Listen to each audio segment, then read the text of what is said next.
بسم اللہ الرحمن الرحیم۔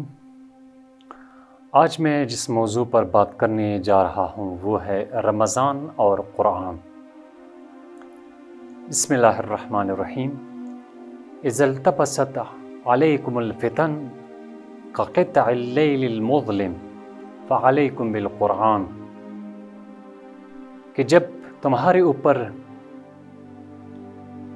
دنیا کے مظالم اور فتنے آسمان کی سیاہی کی طرح چھا جائے تو تم قرآن کی پناہ میں چلے جاؤ۔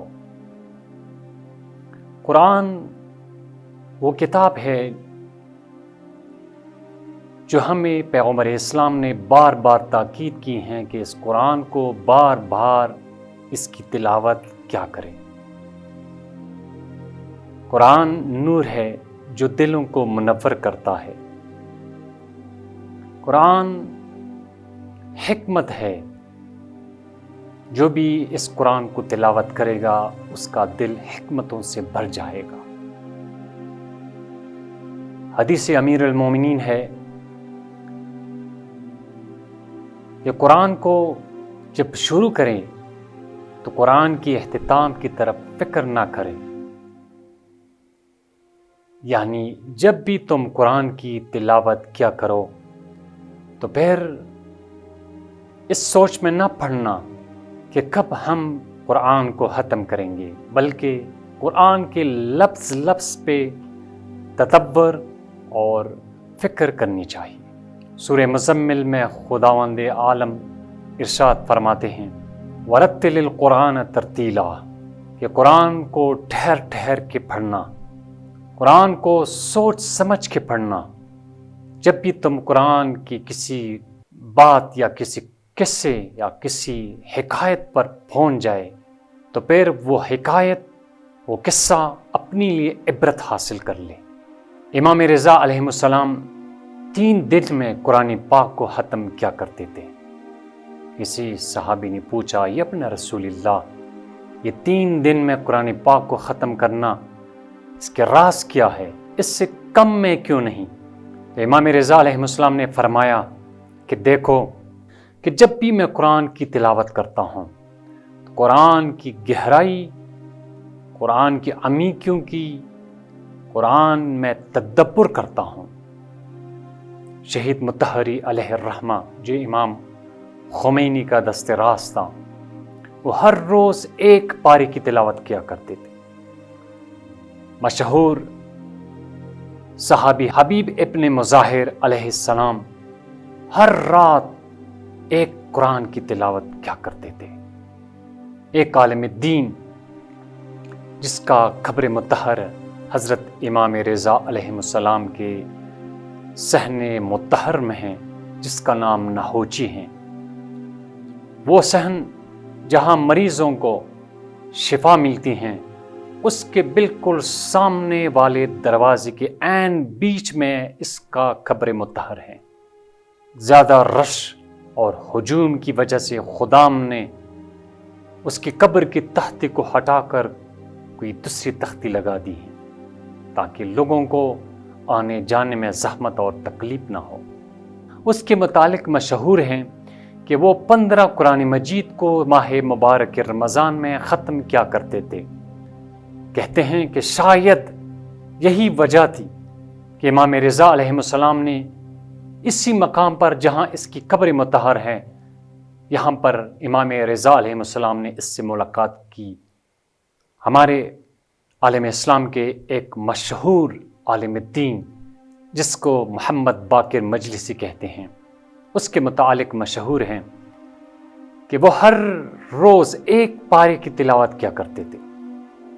اس کے والد کا کہنا ہے کہ میں نے خواب میں دیکھا کہ میں آئمہ کے برگاہ میں تشریف فرما ہوں، کسی ہستی نے میرے گود میں ایک بچہ دیا اور فرمایا کہ یہ وہ بچہ ہوگا جو عالم اسلام اور ہمارے علوم کو گھر گھر پہنچائے گا۔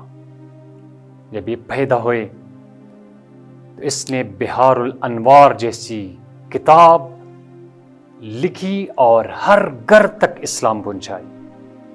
جب اس کے والد کا آخری وقت آیا تو اس نے اپنے بیٹے محمد باقر مجلسی کو بلایا اور فرمایا کہ بیٹا، میں تمہیں 2 وصیتیں کرتا ہوں، ان وصیتوں پر عمل کرنا۔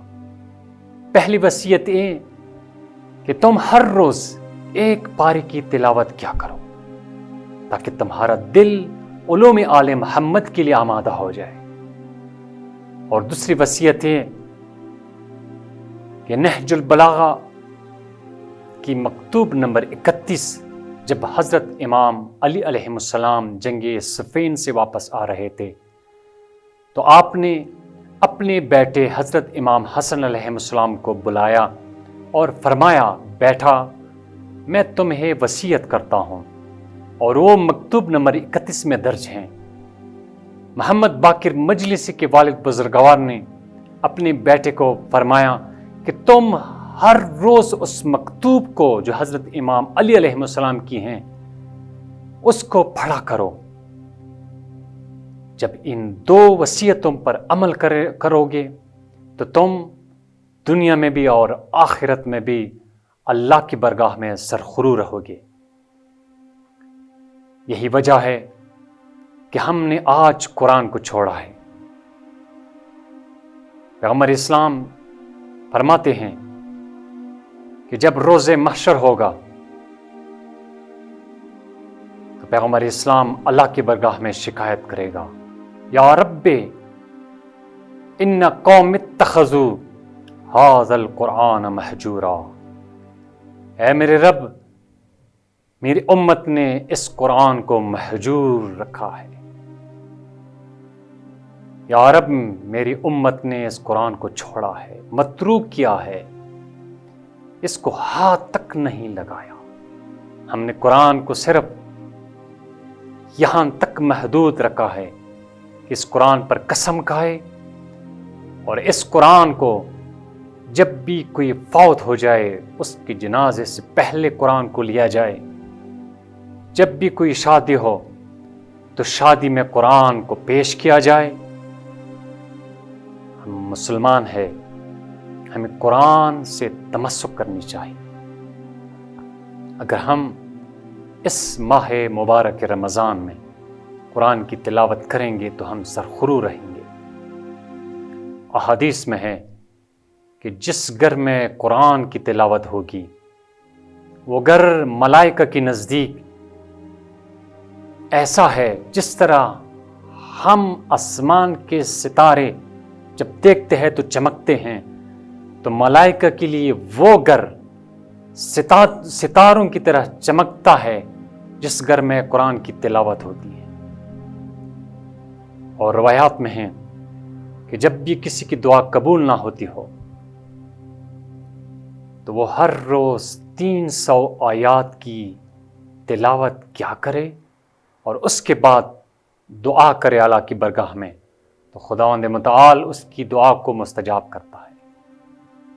اس ماہ مبارک رمضان میں ہمیں قرآن سے انس پیدا کرنا چاہیے، ہمیں قرآن سے لگاؤ رکھنی چاہیے۔ میں امید کرتا ہوں کہ ہم قرآن سے انس، محبت اور قرآن سے متمسک رہیں گے انشاءاللہ۔ میں امید کرتا ہوں کہ یہ ویڈیو آپ لوگوں کو پسند آئی ہوگی۔ اگر پسند آئی ہو تو اس ویڈیو کو لائک، شیئر اور سبسکرائب کیجیے۔ والسلام علیکم ورحمۃ اللہ وبرکاتہ۔